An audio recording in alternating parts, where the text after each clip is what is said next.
Bon après-midi, mesdames et messieurs, bienvenue au journal de la mi-journée. Le sommaire.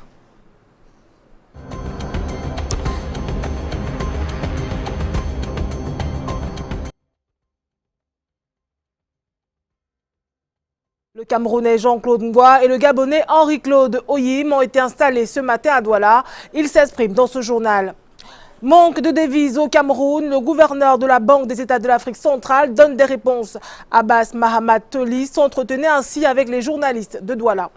Et enfin en sport, le ministre des Sports et de l'Éducation physique poursuit depuis ce matin la visite des chantiers de la CAN 2021. Dans sa suite, notre reporter Alex Lembe qui nous donnera des nouvelles dans ce trésor. Voilà pour la une.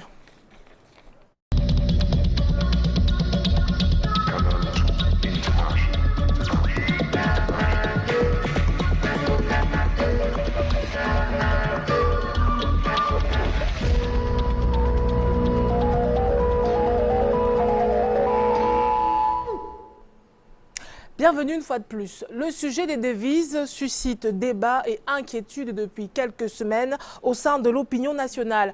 Le gouverneur de la Banque centrale de l'espace CEMAC était hier à Douala pour présenter les contours de cette question sensible pour l'économie sous-régionale. C'était dans le cadre d'une conférence de presse. On l'écoute au micro de Christian Doba et Guy Fotso. Globalement, nous avons des taux de couverture et de décroissance. L'année dernière, était 1,6%. Aujourd'hui, nous sommes à 3% projetés pour fin 2019. Nous avons des taux de couverture de la monnaie qui étaient à peine un mois de couverture, mais aujourd'hui, nous sommes à 3,3 mois de couverture.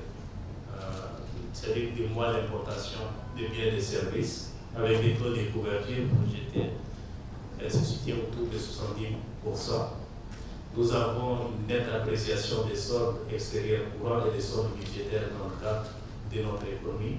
Donc l'idée de dire que l'économie va mal, je ne la partage pas. Et cela nous conforte dans l'idée qu'il y a des efforts à la fois au niveau des États membres dans le cadre du programme de réforme de bref CEMAC qui a été lancé ici à Yaoundé en décembre 2016. Toutes les mesures que nous prenons, aussi bien au niveau des institutions communautaires que les États membres, procèdent justement des orientations qui avaient été données en décembre ici par nos chefs d'État.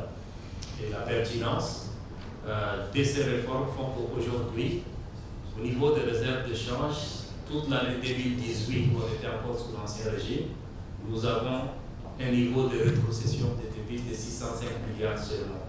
Aujourd'hui, en 5 mois, nous sommes à 1785 milliards de devises qui sont rétrocédées. Quand vous êtes dans une union monétaire et un régime de taux d'échange fixe, il y a des règles de discipline d'ensemble que tout le monde ne sait pas de respecter. On reste dans l'actualité économique avec la bourse unique d'Afrique centrale. Jean-Claude Ngoua, le directeur général par intérim, et Henri-Claude Oyim, le président du conseil d'administration, ont été installés ce matin à Douala. C'était à l'ouverture de la 9e session du comité de pilotage du programme des réformes économiques et financières de la CEMAC. Je vous propose de suivre la première prise de parole du nouveau PCA de la bourse unifiée. Il présente les défis de la nouvelle structure au micro de Carole Yemelon. Le premier défi d'abord, c'était de faire en sorte que les deux bourses soient unifiées. C'était d'abord le premier défi. Le deuxième défi, ça va être l'accompagnement de nos entreprises et de pouvoir proposer désormais aux différents acteurs économiques de la sous-région des moyens financiers structurés qui soient différents des moyens financiers classiques des banques commerciales. Aujourd'hui, tout le personnel est réglé. Les collaborateurs de la BV Bank, puisque la BV Bank a absorbé la Douala Stock Exchange, donc ce n'est plus qu'une seule société dont les problématiques de collaborateurs ne se posent plus. Mais rassurez-vous, il n'y a pas de dissonance, tout le personnel est bien intégré dans le nouvel bourse de valeurs mobilières. Le premier conseil d'administration de la Bourse unique d'Afrique centrale fait partie des priorités sur lesquelles il faut se pencher. Explication de Jean-Claude Ngoua, le directeur général par intérim, installé ce matin à Douala. Il est au micro de Carole Yemelon une fois de plus. C'est déjà que le conseil d'administration se réunisse à nouveau, qui définisse le plan d'action et la stratégie qui nous permettra effectivement d'avancer. C'est ça le plus urgent. Puisque c'est le Conseil qui définit la politique, n'est-ce pas, de l'action que nous devons mener. La bourse vient accompagner n'est-ce pas, les États pour pouvoir trouver de nouvelles sources de financement. Nous avons une bourse des valeurs, celle qui est au Cameroun, qui a fusionné avec celle qui était sur le plan régional basée à Libreville, 52-48% respectivement. Mais ce capital est appelé à croître parce que dans les prochains mois, il y aura certainement de nouveaux apports en capital parce qu'il faudra renforcer la structure. Donc aujourd'hui, on va vers une bourse véritablement compétitive qui a pour ambition d'être aussi comme celle que nous voyons aujourd'hui à travers l'Afrique. En Afrique de l'Ouest, notre souci est d'avoir une bourse visible. La fusion des deux marchés financiers de la CEMAC est donc achevée. C'est l'une des actions à inscrire dans le bilan du programme des réformes économiques et financières de la CEMAC. D'ailleurs, l'installation des nouveaux dirigeants de la bourse a eu lieu juste après l'ouverture des travaux de la 9e session du comité de pilotage du programme des réformes économiques et financières de la CEMAC. Dans son mot d'ouverture, le président de la commission, Daniel Ondo, a relevé que même si la CEMAC est sortie de la récession, beaucoup reste à faire. Écoutons une partie de son discours sélectionné par Carole Yemelon. Au rang de ces défis, je citerai le faible des degrés d'inclusivité de la croissance économique, le faible taux d'intégration et de diversification des économies, un environnement des affaires à améliorer et surtout le défi sécuritaire caractérisé par la persistance des actes de Boko Haram, des exactions des groupes armés en RCA et l'insécurité dans les régions anglophones du Cameroun. J'ajouterai, et non des moindres, le relâchement des efforts entrepris dans le cadre de la mise en œuvre du plan CEMAC et des accords avec le Fonds monétaire international. Une mobilisation insuffisante des recettes fiscales non pétrolières et une détérioration de l'environnement économique mondial. Faisons à présent un tour à Yaoundé pour retrouver Karel Mezatia Choya pour la suite de ce 13h. Bon après-midi, Karel. Midi, Vanessa Melakamdem, Madame, Messieurs, bon après-midi. L'École internationale des forces de sécurité marque un temps d'arrêt pour dresser le bilan de ses activités menées au cours de l'année 2018. Année riche en formation, axée pour l'essentiel sur des opérations de maintien de la paix. Le ministre délégué à la présidence chargé de la défense, Joseph Abeti Assomo, a présidé la cérémonie relative hier, ici même dans la cité capitale. C'était en présence de nos reporters Alain Gislain Kanga et Serge Alain Sibou. 2018, une année également dense à l'École internationale des forces et de sécurité qui a participé activement aux diverses activités de l'Association africaine des formateurs au maintien de la paix. Le ministre délégué à la présidence de la République chargé de la défense a fait le point le 4 juillet dernier lors d'une réunion qu'il a présidée à Yaoundé. La Task Force Minerex et Force, mise sur pied sur recommandation de notre Conseil, s'est rendue du 7 au 21 avril dernier au Kenya, en Éthiopie, au Mali et au Nigeria pour une mission de lobbying auprès des membres de l'AFSTA.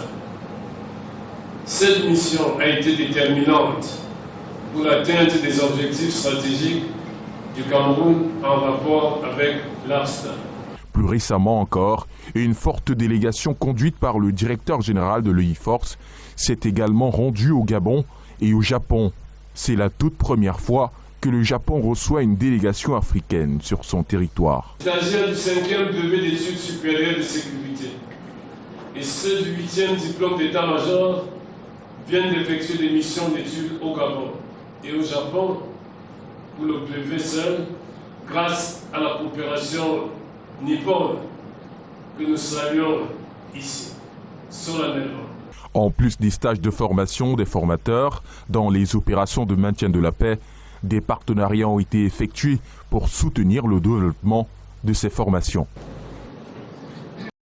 Madeleine Chuente, ministre de la Recherche scientifique et de l'Innovation, était devant le Sénat hier pour défendre le projet de loi portant cadre général de sûreté radiologique et nucléaire, de responsabilité civile et de l'application des garanties. C'était dans le cadre des discussions générales. Les sénateurs sont revenus sur la question de l'importance des substances radioactives au Cameroun, ont exprimé les craintes de l'ingérence étrangère dans la mise en œuvre de cette loi, de même qu'ils ont voulu voir clair sur la sécurité de ceux qui travaillent sous rayonnement ionisant. Je vous propose d'écouter Madeleine Chuente au sortir de son grand oral ayant débouché sur l'adoption du texte. Ce sont des propos recueillis pour nous par Serge Alanziebou. Nous arrivons à tous les instruments internationaux qui règlent la protection, la radioprotection et l'utilisation nucléaire. Notre pays est un pays qui recherche la paix.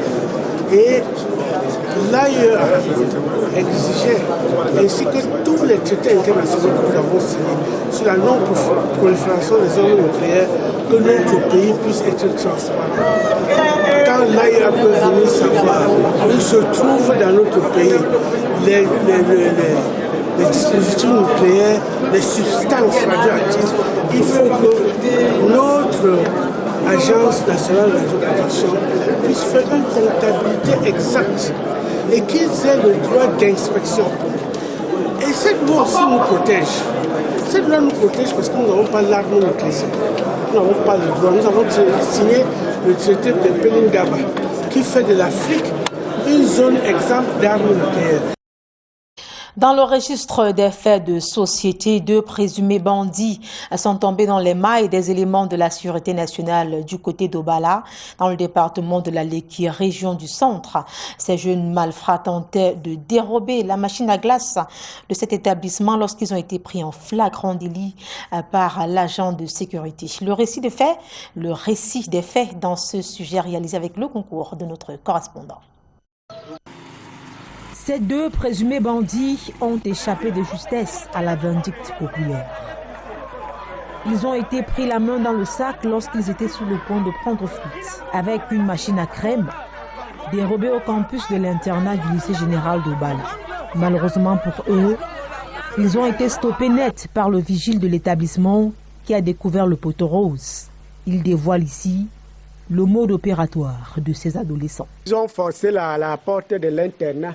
Vous-même, vous voyez, la porte est ouverte. À chaque fois, il y a plusieurs cas de vol au lycée. C'est comme ça qu'on détruit les salles de classe. On casse même les murs. On force même, ils volent même les choses chez l'intendant, les matelas, les bouteilles à gaz. Sont-ils ou pas les auteurs de ces autres forfaits? La question demeure. Toujours est-il qu'il est encore temps pour eux de retrouver le droit chemin. C'est en tout cas ce que pense le sous-préfet d'Obala, qui estime en outre que les parents doivent être beaucoup plus vigilants envers leur progéniture en cette période de vacances pour éviter les écarts de conduite. La délinquance est une voie sans issue. Il faudrait qu'ils se ressaisissent, il faudrait qu'ils se mettent au travail. Le Cameroun a besoin de la jeunesse, mais alors d'une jeunesse responsable. Il faudrait que les parents essayent de faire attention à ce que font les enfants pendant les vacances. Ce n'est pas toujours la répression qui est la solution. Il faudrait aussi éduquer, il faudrait sensibiliser davantage. Les 2 présumés bandits méditent présentement leur sort à l'hôtel de police d'Obala. Reparlons de l'accident de la circulation survenu le 23 juin dernier sur l'axe Bafoussam-Douala. Le ministre des Transports vient de rendre sa copie. Au rang des sanctions, le retrait et la suspension des licences d'exploitation des 2 véhicules qui ont causé la mort de 22 personnes. Pour mieux comprendre cette décision et questionner les responsabilités, Bran Kamga et Hubert Noutier ont rencontré le directeur des transports routiers. Reportage. 22 personnes ont perdu la vie le 23 juin dernier à Baham. Les sanctions tombent moins de 2 semaines après. Suite aux investigations du ministère des Transports, les 2 véhicules et leur conducteur étaient dans l'illégalité. Aux côtés de camions il ne dispose même pas d'un permis de conduire. Cette structure, il n'avait pas cet argument. Ça veut dire que, dans une façon simple, c'est le transport clandestin. Impossible de sanctionner les conducteurs, tous deux décédés. La licence attribuée au responsable du camion est retirée et celle de l'agence de transport sans agrément suspendue pour 12 mois. 22 personnes payent une fois de plus les frais du transport clandestin, ce qui interpelle la responsabilité du gouvernement dans sa tolérance. Le ministre du Transport a décidé de systématiquement appliquer des sanctions de suspension des permis de conduire de toutes personnes qui sont pris désormais à l'excès de vitesse. Il faut que je dise à ces personnes que c'est simple rêve de mener ces genre d'activités dangereuses. Si vous rêvez de mener ces genre d'activités dangereuses, il faut que ces personnes sachent que les arsenals que nous avons mis en place, ces personnes ont choisi un chemin de plus court pour un très long séjour en prison. Entre les paroles et les actes, les morts se font davantage compter sur une route, d'où cette triple interrogation. Les usagers sont-ils obligés de fonctionner avec les clandestins? Le gouvernement est-il obligé de tolérer la fraude? Et enfin, pourquoi les fautifs refusent-ils de se conformer?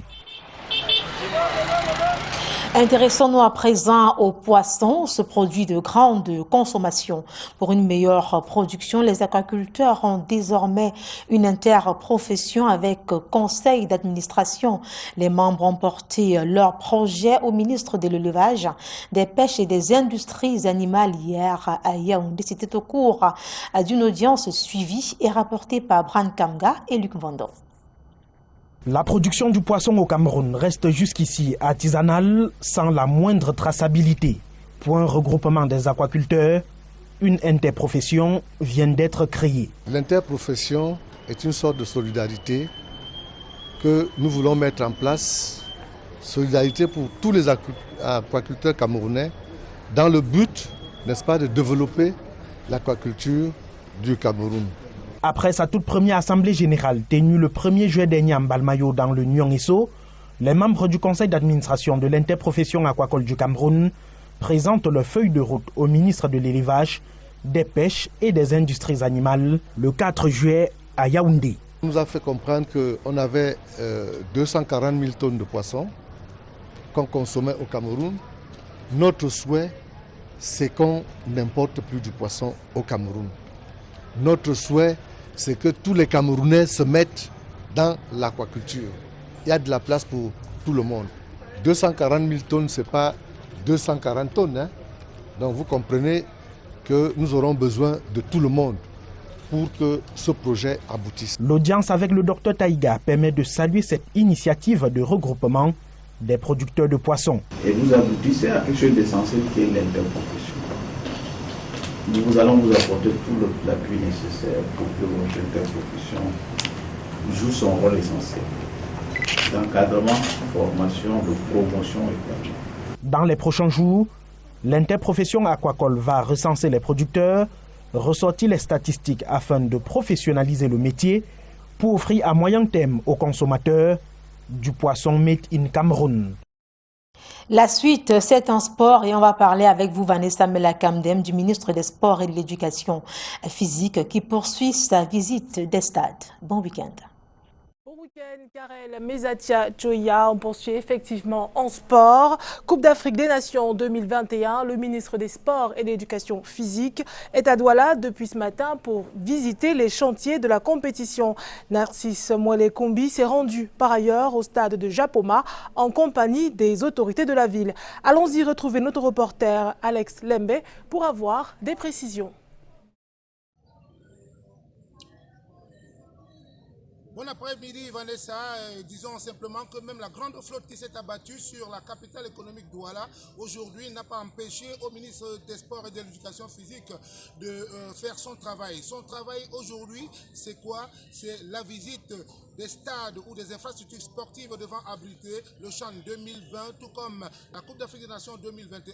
Il n'y a pas que ces infrastructures sportives, il y a également les voies d'accès. Le premier stop, c'était naturellement le stade de Japoma, un stade qui est quasiment près, puisque le taux d'avancement des travaux est rendu à 99,8%. C'est des voies de ce côté-là.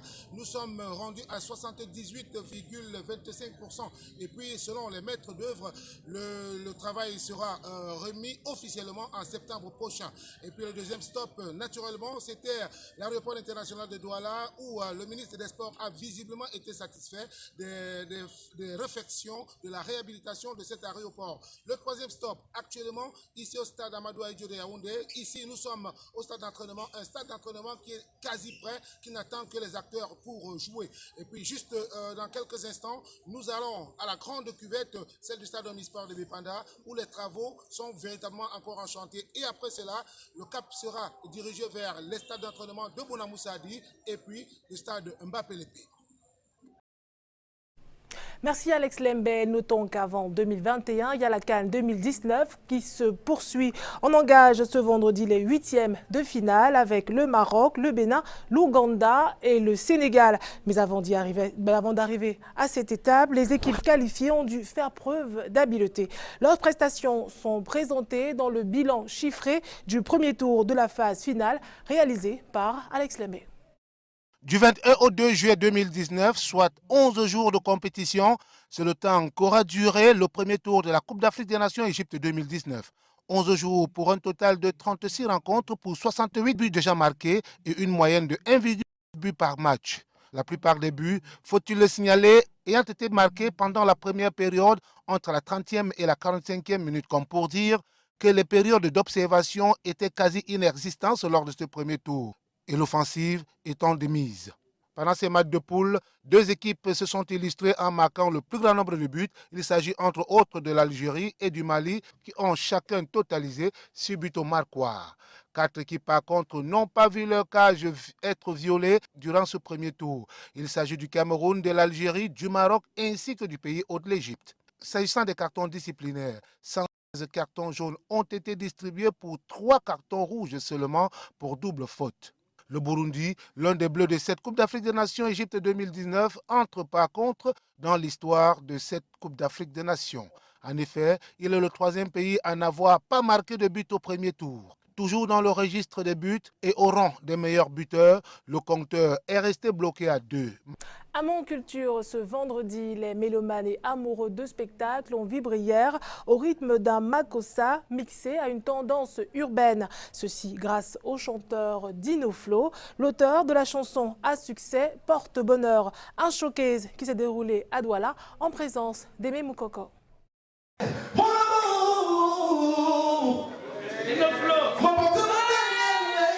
Il fallait rester jusque tard dans la nuit ce jeudi 4 juillet à Deido pour recevoir les mélodies langoureuses de Dino Flo, le jeune artiste musicien camerounais qui s'illustre singulièrement dans sa façon de chanter le makossa, à l'exemple du titre Bad Friend, en collaboration avec le crooner Ben Deka. Merci à tous mes fans, merci à vous qui me suivez, merci à vous qui passez le temps à m'encourager à travers le monde. Merci pour le soutien, merci à tous, merci d'être venus ce soir. Dans ses récentes trouvailles, Que je t'aime en featuring avec Sergio Polo, une chanson qui ne laisse ses fans indifférents, tout comme les passionnés des ambiances festives et même ses confrères artistes et qui ont fait le déplacement pour l'encourager. C'est un honneur de voir son collègue faire une très bonne prestation, surtout que l'album est très bien fait. C'est vrai qu'on aime le voir en live, mais ce soir il a de super sons en faisant du playback.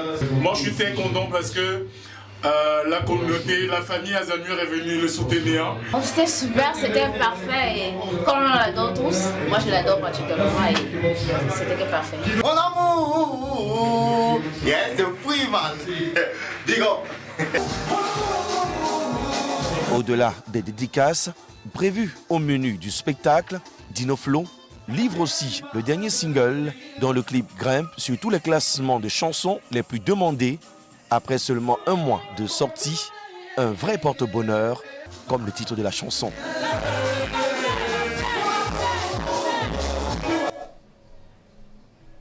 Un mot sur la crise anglophone avant de refermer ce journal.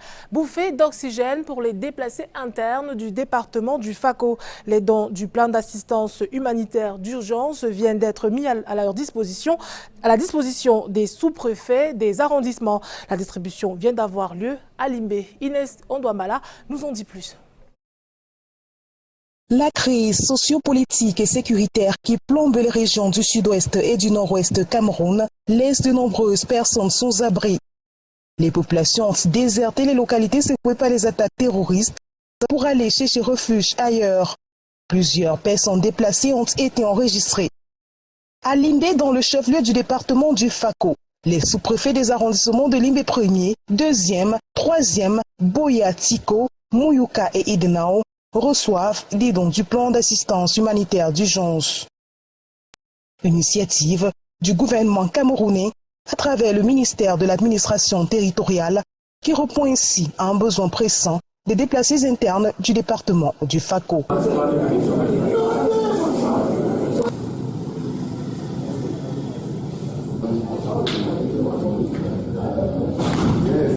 Ce sont des matériels de couchage, matériel d'hygiène et de salubrité, denrées alimentaires entre autres, qui sont acheminés dans les arrondissements pour le bien-être des personnes déplacées internes du département du Fako.